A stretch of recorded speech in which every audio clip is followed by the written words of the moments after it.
Good morning. आज physics में हम एक बहुत ही इम्पॉर्टेंट टॉपिक लेके आए हैं 12th क्लास में। और उसको बताने के पहले कुछ बातें और बता दें। वो ये है 12th class 11th class Hindi medium English medium सभी के लिए ये चैनल फिजिक्स के टीएस में प्ले लिस्ट में पूरी फिजिक्स स्टार्ट से लास्ट तक दी गई है।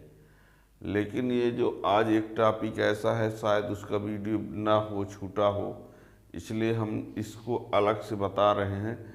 और वैसे प्ले लिस्ट में पूरा फिजिक्स है, Hindi medium English medium 11th-12th। तो आज का जो इस लेक्चर में जो टॉपिक है वो है continuous charge distribution. Continuous charge distribution शायद ये उसमें ना दिया गया हो इंग्लिश मीडियम में प्ले लिस्ट में, तो इसको अलग से बताए दे रहे हैं। वैसे पूरी फिजिक्स उसमें आपको मिल जाएगी। तो टॉपिक है continuous charge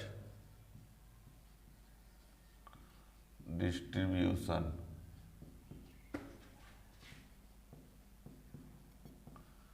continuous charge distribution, charge का जो डिस्ट्रीब्यूशन होता है वो थ्री वेज पर होता है, थ्री टाइप्स का।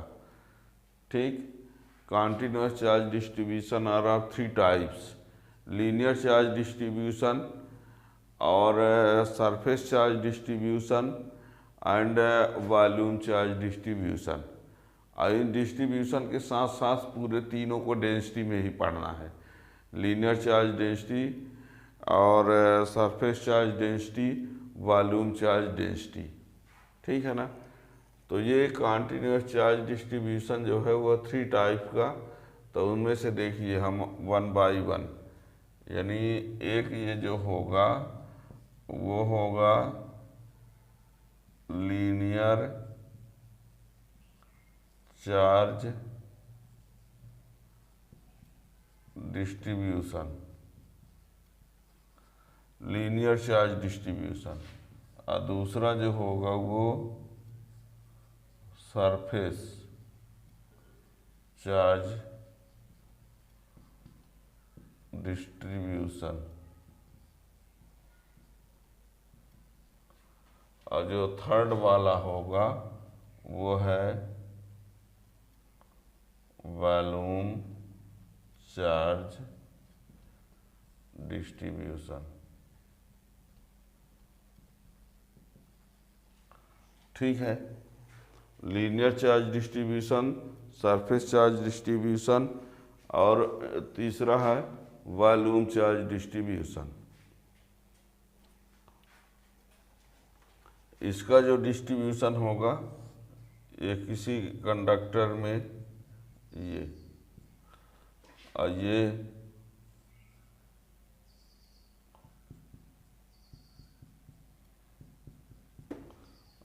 इसमें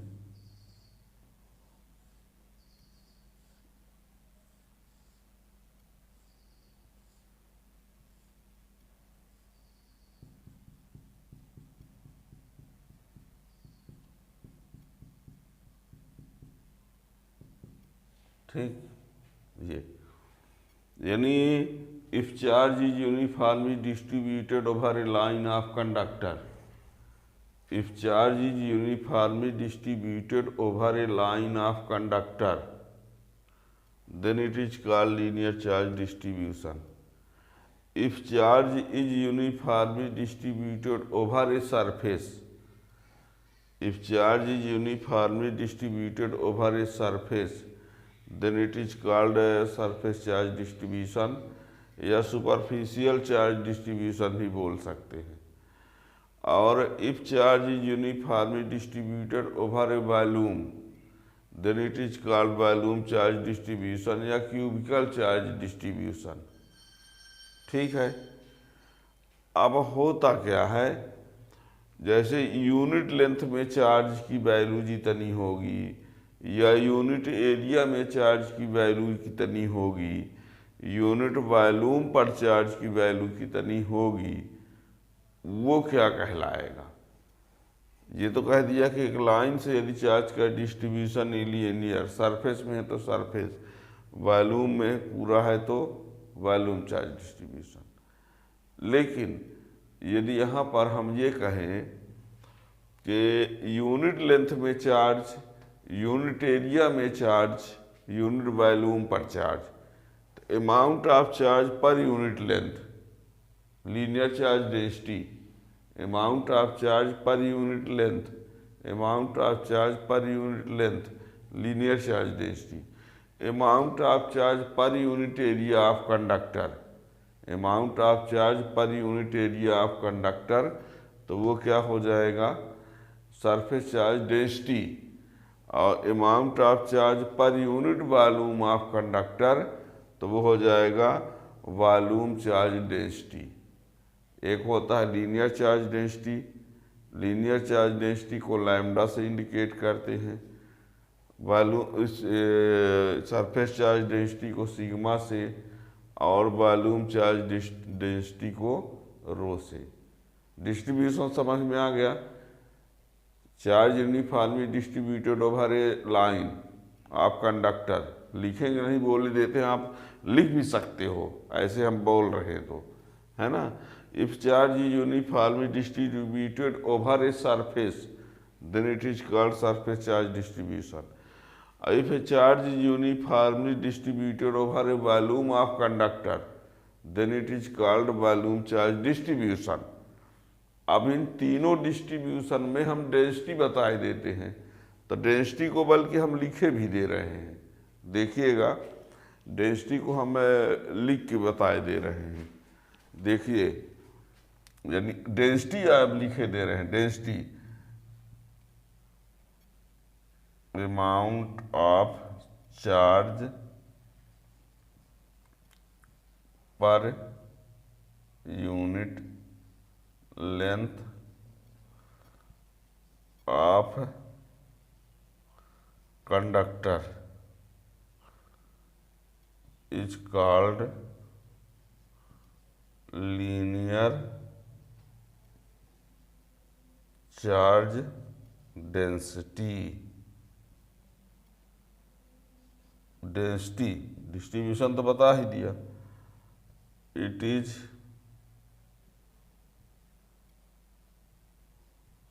डिनोटेड बाय लैम्डा,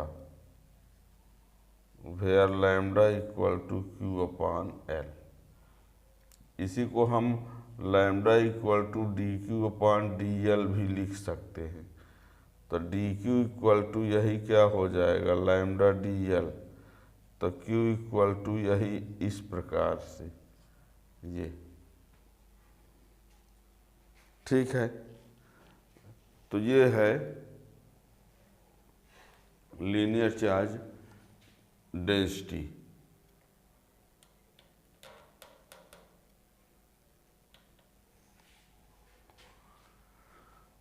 अब इसकी यदि हम इस लीनियर चार्ज डेंसिटी इसकी यूनिट की बात करें, यूनिट लैम्डा की यूनिट, तो यूनिट की यदि बात करें, यूनिट ऑफ लैम्डा तो कूलम पर मीटर, और इसके डीएफ की यदि बात करें तो m0l-1 TA ये हो जाएगा। तो ये जो यूनिट लिखा है वो डिस्ट्रीब्यूशन का नहीं लिखा है, लीनियर चार्ज डिस्ट्रीब्यूशन की यूनिट ही नहीं है, लीनियर चार्ज डेंसिटी की यूनिट है ना। Linear charge density Q upon L, तो उसकी यूनिट कूलम पर मीटर, और डायमेंशन फार्मूला ये हो जाएगा। और एक को आप समझ लीजिए अच्छे से, तो इनको आसानी से समझा जा सकता है। सुनिए, लिखा है amount of charge per unit length of conductor is called linear charge density.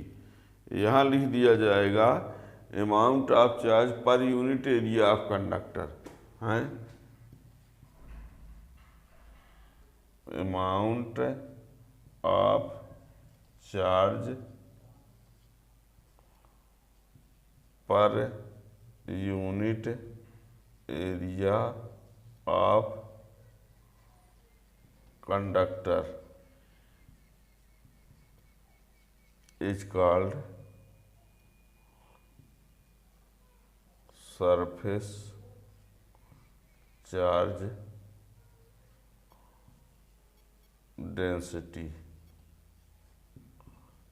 It is denoted by sigma. Sigma equal to Q upon A, or sigma equal to dQ upon dA. तो Q equal to ये sigma dA। कहीं कहीं इसी को double integration लगा रहता है surface की वजह से, है ना। ऐसे दो ठो इंटीग्रेशन लगा देते हैं ताकि ये माना जाए कि सरफेस चार्ज डेंसिटी वाला टर्म है, ठीक है ना। अब जैसा कि यदि यूनिट की बात करें सिग्मा की यूनिट, तो इसकी यूनिट जो होगी यूनिट सिग्मा की यूनिट, ठीक है ना। सिग्मा की यूनिट की यदि बात करें तो कूलाम पर मीटर स्क्वायर, और डीएफ की यदि बात करें तो m0l-2 TA। ये इसका डायमेंशन फार्मूला होगा चार्ज डेंसिटी की, सरफेस चार्ज डेंसिटी, ठीक है ना।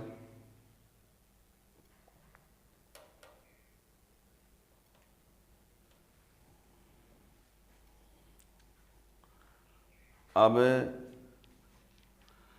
तो ये हो गया linear charge density, surface charge density. अब ऐसे ही वॉल्यूम चार्ज डेंसिटी हो जाएगा। अब उसके लिए पूरा ना लिखवाई, आप लोग अपने से लिख सकते हो, जरूरी नहीं कि हम छापें। यहाँ पर क्या लिख देंगे, amount of charge per unit volume of conductor. Amount of charge per unit volume of conductor is called volume charge density या superficial charge density, cubical charge density, denoted by rho. इसको इंडिकेट करते हैं रो से, तो रो equal to क्या होगा, Q upon V, या कि फिर rho equal to dQ upon dV, dQ equal to rho dV। तो Q इक्वल टू यहाँ ट्रिपल इंटीग्रेशन रो dV लिख सकते हैं, ठीक है ना। तो ये हो जाएगा। ऐसी यूनिट इसकी यदि यूनिट की बात करें तो कूलाम पर मीटर क्यूब्ड, और डीएफ की यदि बात करें तो m0l-3 TA। ये डायमेंशन फार्मूला, ठीक है ना। तो चार्ज का डिस्ट्रीब्यूशन लाइन से सरफेस पर वॉल्यूम पर, और यूनिट लेंथ का charge linear charge density, unit area का charge surface charge density, unit volume का चार्ज वॉल्यूम चार्ज डेंसिटी। इसको इंडिकेट करने के लिए हमने बता दिया, लीनियर चार्ज डेंसिटी के लिए lambda, surface charge density sigma, और वॉल्यूम चार्ज डेंसिटी रो हो गया, ठीक है ना। इन सब की यूनिट और डायमेंशन आप लोगों को पता होना चाहिए, ठीक है ना। तो इसका कूलाम पर मीटर, इसका कूलाम पर मीटर स्क्वायर, और इसका कूलाम पर मीटर क्यूब्ड। अब ये बता दें सरफेस चार्ज डेंसिटी, यहाँ पर थोड़ी सी पॉइंट को याद रखिएगा। जैसे कोई कंडक्टर है, उस कंडक्टर का पॉइंटेड एंड है, कोई कंडक्टर है ये है पॉइंटेड एंड, पॉइंटेड एंड, ठीक। तो यहाँ पर सिग्मा जो है वो क्या होगा, मैक्सिमम होगा। यानी आप ये समझ लीजिए कि surface charge density maximum at the pointed end of conductor. कोई कंडक्टर है और उस कंडक्टर का जो पॉइंटेड एंड होगा वहाँ पर सरफेस चार्ज डेंसिटी मैक्सिमम होती है। जैसे मान लीजिए यहाँ पर यहाँ चार्ज डेंसिटी ज़्यादा होगी, सरफेस चार्ज डेंसिटी, यहाँ पर सिग्मा जो है वो क्या होगा, मैक्स होगा। इसमें जो है यूनिफॉर्म, इसमें चार्ज डेंसिटी हर जगह सेम होगी, हैं, इसमें चार्ज डेंसिटी हर समय हर जगह क्या होगी, सेम। और इस वाले में क्या कहा हमने कि यहाँ पर मैक्सिमम आएगा, ठीक है। यहाँ पर पॉइंटेड एंड है तो इस पॉइंटेड एंड पर क्या रहेगा, सिग्मा मैक्स होगा, क्योंकि सिग्मा इक्वल टू होता है Q अपान A, तो पॉइंटेड एंड की एरिया कम होगी तो ये ज़्यादा होगा। पॉइंटेड एंड का एरिया क्या होगा, कम होगा, तो सिग्मा क्या होगा, ज़्यादा होगा। यानी इस बात को आप लोग जानते रहेंगे कि surface charge density is maximum at the pointed end of conductor. किसी कंडक्टर का जो पॉइंटेड एंड होगा वहाँ पर चार्ज डेंसिटी जो होती है वो क्या होती है, मैक्सिमम होती है, ठीक है ना, याद रखिएगा। ये रहा चार्ज डिस्ट्रीब्यूशन। और इसके आगे पीछे सब कुछ प्ले लिस्ट में तो आपको बता ही दिया हमने कि सब कुछ दिया गया है। और जो टॉपिक नहीं भी होगा तो आप कमेंट के माध्यम से बता सकते हैं कि सर इस चैप्टर में इस टॉपिक नहीं है तो उसका वीडियो बना दिया जाएगा। वैसे सब कुछ इसमें दिया भी गया है, इंग्लिश मीडियम, हिंदी मीडियम, सब अलग अलग प्ले लिस्ट में आप जाके देखेंगे तभी पाएंगे, नहीं तो वीडियो में कम से कम 2000 वीडियो है तो आप ढूंढते रह जाएंगे। उसमें 11th class, 12th class, Hindi medium, English medium, कुछ प्ले लिस्ट में और भी हैं कंपटीशन के लिए, नीट जेई, है ना। तो क्लास वाले बच्चे जो हैं अपने क्लास का, लेकिन क्लास वाले बच्चे जो हैं वो चैप्टर वाइज पढ़ेंगे तब समझ में आएगी स्टार्ट से।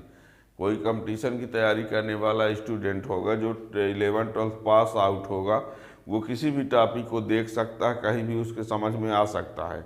लेकिन 11th क्लास पढ़ने वाला स्टूडेंट 11th क्लास के फर्स्ट चैप्टर के फर्स्ट टॉपिक से पढ़ना पड़ेगा। 12th क्लास के बच्चे को स्टार्ट में 12th क्लास के फर्स्ट चैप्टर के फर्स्ट टॉपिक से पढ़ना पड़ेगा और कंटिन्यूटी बना के तब समझ में आएगा। और किसी कंपटीशन वाला जो 11th 12th पास आउट है वो कहीं से भी पढ़ेगा तो समझ सकता है ना। तो ये है इसमें। और चैनल सब्सक्राइब किए रहेंगे तो जो भी नए टॉपिक या नए वीडियो किसी टॉपिक पर बनेंगे तो उसका नोटिफिकेशन मिलता रहेगा। Thank you.